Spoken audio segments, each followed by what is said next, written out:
ಹಾನಗಲ್ ತಾಲೂಕಿನ ಯಳವಟ್ಟಿ ಗ್ರಾಮದ ಒಳಭಾಗದಲ್ಲಿ ಹಾದು ಹೋಗುವ ಕೆರೆ ಏರಿ ರಸ್ತೆಯ ಕಾಮಗಾರಿ ಕಳಪೆಯಾಗಿದ್ದು ರಸ್ತೆ ಮತ್ತೆ ಹದಗೆಟ್ಟಿದೆ ಎಂದು ಗ್ರಾಮಸ್ಥರು ಆರೋಪಿಸಿದ್ದಾರೆ. ಈ ರಸ್ತೆಯಲ್ಲಿ ಈಗಾಗಲೇ 2 ಬಾರಿ ಕಾಮಗಾರಿ ನಡೆಸಲಾಗಿದೆ. ಆದರೆ ಕಾಮಗಾರಿ ಪೂರ್ಣಗೊಂಡ ಕೆಲವೇ ದಿನಗಳಲ್ಲಿ ರಸ್ತೆಯ ಹಲವು ಕಡೆಗಳಲ್ಲಿ ಮತ್ತೆ ದೊಡ್ಡ ಗುಂಡಿಗಳು ಕಾಣಿಸಿಕೊಂಡಿದ್ದು ವಾಹನ ಸವಾರರು ಹಾಗೂ ಸ್ಥಳೀಯರು ಸಂಚಾರಕ್ಕೆ ಪರದಾಡುವಂತ ಪರಿಸ್ಥಿತಿ ನಿರ್ಮಾಣವಾಗಿದೆ. ಇದರ ಜೊತೆಗೆ ಕೆರೆ ಏರಿ ರಸ್ತೆಗೆ ಹೊಂದಿಕೊಂಡಿರುವ ಮತ್ತೊಂದು ರಸ್ತೆಗೆ ಕೆಲವೇ ತಿಂಗಳ ಹಿಂದೆ ಡಾಂಬರೀಕರಣ ಮಾಡಲಾಗಿತ್ತು. ಆದ್ರೆ ಇದೀಗ ಈ ರಸ್ತೆಯಲ್ಲೂ ಹಲವು ಡಾಂಬಾರು ಕಿತ್ತು ಹೋಗಿದೆ. ಇದರಿಂದ ಕಾಮಗಾರಿ ಗುಣಮಟ್ಟದ ಬಗ್ಗೆ ಗ್ರಾಮಸ್ಥರು ಅನುಮಾನವನ್ನು ವ್ಯಕ್ತಪಡಿಸಿದ್ದಾರೆ. ರಸ್ತೆ ನಿರ್ಮಾಣಕ್ಕೆ ಬಳಸಿರುವ ಸಾಮಗ್ರಿಗಳ ಗುಣಮಟ್ಟ ಹಾಗೂ ಕಾಮಗಾರಿ ನಿರ್ವಹಿಸಿದ ರೀತಿಯ ಬಗ್ಗೆ ಸಂಬಂಧಪಟ್ಟ ಅಧಿಕಾರಿಗಳು ಪರಿಶೀಲನೆ ನಡೆಸಬೇಕು ಎಂದು ಸ್ಥಳೀಯರು ಒತ್ತಾಯಿಸಿದ್ದಾರೆ. ಕಳಪೆ ಕಾಮಗಾರಿ ನಡೆಸಿರುವುದು ದೃಢಪಟ್ಟರೆ ಸಂಬಂಧಿಸಿದ ಗುತ್ತಿಗೆದಾರರು ಹಾಗೂ ಅಧಿಕಾರಿಗಳ ವಿರುದ್ಧ ಸೂಕ್ತ ಕ್ರಮ ಕೈಗೊಳ್ಳಬೇಕು ಎಂದು ಆಗ್ರಹಿಸಿದ್ದಾರೆ. ರಸ್ತೆಯಲ್ಲಿ ಉಂಟಾಗಿರುವ ಗುಂಡಿಗಳನ್ನ ತಕ್ಷಣ ಮುಚ್ಚಿ ಗುಣಮಟ್ಟದ ರೀತಿಯಲ್ಲಿ ದುರಸ್ತಿ ಕಾಮಗಾರಿ ಕೈಗೊಳ್ಳಬೇಕು. ಸಾರ್ವಜನಿಕರು ಹಾಗೂ ವಾಹನ ಸವಾರರು ಸುರಕ್ಷಿತವಾಗಿ ಸಂಚರಿಸಲು ಅಗತ್ಯ ಕ್ರಮ ಕೈಗೊಳ್ಳುವಂತೆ ಗ್ರಾಮಸ್ಥರು ಮನವಿ ಮಾಡಿದ್ದಾರೆ. ಕಳಪೆ ಕಾಮಗಾರಿ ಆರೋಪದ ಹಿನ್ನೆಲೆಯಲ್ಲಿ ಸಂಬಂಧಪಟ್ಟ ಇಲಾಖೆಯ ಅಧಿಕಾರಿಗಳು ಸ್ಥಳ ಪರಿಶೀಲನೆ ನಡೆಸಿ ರಸ್ತೆಯ ಗುಣಮಟ್ಟವನ್ನ ಪರಿಶೀಲಿಸಿ ಸೂಕ್ತ ಕ್ರಮ ಕೈಗೊಳ್ಳಬೇಕಿದೆ. ಸಾರ್ವಜನಿಕರ ತೆರಿಗೆ ಹಣದಲ್ಲಿ ನಡೆಯುವ ರಸ್ತೆ ಕಾಮಗಾರಿಗಳು ದೀರ್ಘಕಾಲ ಬಾಳಿಕೆ ಬರುವಂತೆ ಗುಣಮಟ್ಟ ಮಾನದಂಡಗಳನ್ನ ಕಟ್ಟುನಿಟ್ಟಾಗಿ ಪಾಲಿಸಬೇಕು ಎಂದು ಗ್ರಾಮಸ್ಥರು ಆಗ್ರಹಿಸಿದ್ದಾರೆ. ಸದರಿ ಕಾಮಗಾರಿನಲ್ಲಿ ನ್ಯಾನೋ ಟೆಕ್ನಾಲಜಿನ ಅಳವಡಿಸ್ಕೊಂಡಿದ್ವಿ. ಆ ನ್ಯಾನೋ ಟೆಕ್ನಾಲಜಿನ ಇರೋದ್ರಿಂದ ಒಂದೇ ಕೋಟ್ ಮೆಟ್ಲಿಂಗ್ ಆಗಿದೆ.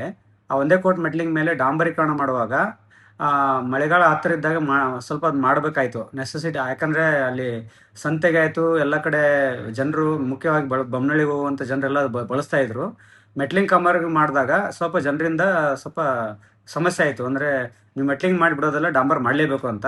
ಸೊ ಒತ್ತಾಯದ ಮೇಲೆ ಮಾಡಿದರು. ಬಟ್ ಡಾಂಬರೀಕರಣ ನಿಗದಿತ ಪ್ರಮಾಣದಲ್ಲಿ ಗುತ್ತಿಗೆದಾರ ಮಾಡಲಿಲ್ಲ ಅವಾಗ. ಸೊ ಹಾಗಾಗಿ ಡಾಂಬರೀಕರಣ ಹಾಳಾಗಿರೋದು ನಿಜ ಇದೆ. ಮಳೆಗಾಲ ಮುಗಿದ ನಂತರ ಒಂದು ಕಡ್ಡಾಯವಾಗಿ ಮತ್ತೊಮ್ಮೆ ಡಾಂಬರೀಕರಣವನ್ನು ಹೊಸದಾಗಿ ಮಾಡಿಕೊಟ್ಟ ನಂತರನೇ ಅದ್ರದ್ದು ಮೆಜರ್ಮೆಂಟ್ ತೊಗೊಂಡು ಬಿಲ್ ಬರೆಯೋದಾಗಲಿ ಏನೇ ಆಗಲಿ ಮಿಕ್ಕುಳಿದಿದ್ದು ಅದರ ನಂತರನೇ ಮಾಡೋದ್ರಿಂದ ನಾವು ಈಗ ಮಾಡಿರೋ ಡಾಂಬರೀಕರಣ ನಾವು ಟೆಸ್ಟು ಮಾಡ್ಲಿಕ್ಕೆ ಹೋಗಿಲ್ಲ. ಯಾಕಂದ್ರೆ ಅವ್ನ ಕ್ವಾಲಿಟಿ ನಾವು ಬರೀ ಕಣ್ಣಿಂದ ನೋಡಿದಾಗಲೇ ನಮ್ಗೆ ಅರ್ಥ ಆಗ್ತದೆ ಅದು ಸರಿ ಆಗಿಲ್ಲ ಅಂತ. ಸೊ ಅವಾಗ ಆಲ್ರೆಡಿ ಗುತ್ತಿಗೆದಾರರಿಗೆ ಹೇಳಿದೀವಿ. ಇದ್ರ ಸಂಬಂಧಿಸಿದ ಶಾಖಾಧಿಕಾರಿಯವರಿಗೂ ಕೂಡ ನಾನು ಸೂಚನೆ ನೀಡಿದ್ದೀನಿ.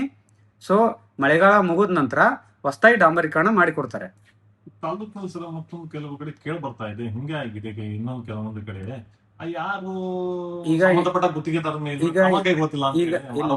ಇಲ್ಲ, ಈಗೇನಾಗಿದೆ ಇನ್ನೊಂದ್ ಕಡೆ ಅಂತ ಏನಿಲ್ಲ. ಈಗ ಇದನ್ ಬಿಟ್ಟು ನಮ್ಗೆ ಇನ್ನು 3 ಕಡೆ ಡಾಂಬರೀಕರಣ ಮಾಡಿಲ್ಲ. ರೀಸನ್ ಏನು, ಪ್ರಸ್ತುತ ಅದು ಮಾರ್ಕೆಟ್ ಅಲ್ಲಿ ನಾವು ಎಸ್ಟಿಮೇಟ್ ಮಾಡುವಾಗ ಅಂದ್ರೆ ಹಿಂದೆ ಮಾಡುವ ಎಸ್ಟಿಮೇಟ್ ಅಲ್ಲಿ 46,000 ರೂಪಾಯಿ ಡಾಂಬರೀಕರಣ VG30 ಇತ್ತು. ಈಗೇನಾಗಿದೆ ಪ್ರೆಸೆಂಟ್ ಮಾರ್ಕೆಟ್ ಅಲ್ಲಿ ಇರಾನ್ ವಾರ ನಡೀತಿದೆ ಮಿಡ್ಲ್ ಈಸ್ಟ್ ಅಲ್ಲಿ. ಸೊ ಅದರಿಂದಾಗಿ 90,000 ರೀಚ್ ಆಗಿದೆ.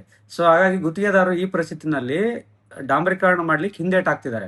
ಸೊ ಅಂಥದ್ರಲ್ಲೇ ಈ ಕಾಮಗಾರಿ ಕೂಡ ಅದೇ ಮೊನ್ನೆ ಮೇನ್ ಅಲ್ಲೇ ಮಾಡಿದ್ದಾರೆ. ಅದನ್ನ ಡಾಂಬರೀಕರಣ ರೇಟ್ ಹೆಚ್ಚಾದ್ರು ಕೂಡ, ಬಟ್ ಆದ್ರೆ ಅದು ಅರೌಂಡ್ 300 ಮೀಟರ್ ಉದ್ದ ಇದೆ, ಹಾಳಾಗಿದೆ. ಬಟ್ ಅದೇ ತರ ಮಿಕ್ಕಿದ್ದು ಇನ್ನೊಂದು ನ್ಯಾನೋ ಟೆಕ್ನಾಲಜಿ ರಸ್ತೆ ಇದೆ ನಮ್ಮ ಶಿಗೇಳಿ ಸಿಂಗಾಪುರ, ಅದು ತುಂಬಾ ಡ್ಯಾಮೇಜ್ ಆಗಿದೆ. ಅಲ್ಲಿ ಅಂದ್ರೆ ನ್ಯಾನೋ ಟೆಕ್ನಾಲಜಿ ಅದು ಸೂಟೇಬಲ್ ಅಲ್ಲ. ಅದಲ್ಲದೆ ನಾಳೆನೇ state technical agency rasta institute ಇಂದ ನಾಳೆ ಅದು ಅನಾಲಿಸಿಸ್ ಸಲಹೆ ಕೂಡ ಬರ್ತಿದ್ದಾರೆ. ಅವಾಗ ಅದ್ರದ್ದು ಕೂಡ ನ್ಯಾನೋ ಟೆಕ್ನಾಲಜಿ ಫೇಲ್ ಆಗಿದೆಯೋ ಏನಾಗಿದೆ ಕಂಪ್ಲೀಟ್ ಮಾಹಿತಿ ನಮ್ಗೆ ಸಿಗ್ತದೆ. ಅದನ್ನ ಬಿಟ್ಟು ಮಿಕ್ಕಿದ್ದು ಯಾವುದು ಆ ರೀತಿ ತೊಂದರೆ ಇಲ್ಲ. ಆಮೇಲೆ ಈಗ ಎಟ್ ಪ್ರೆಸೆಂಟ್ ನಾವು ಯಾವುದು ಕೂಡ ಡಾಂಬರೀಕರಣ ಕಾಮಗಾರಿ ಮಾಡ್ತಾ ಇಲ್ಲ.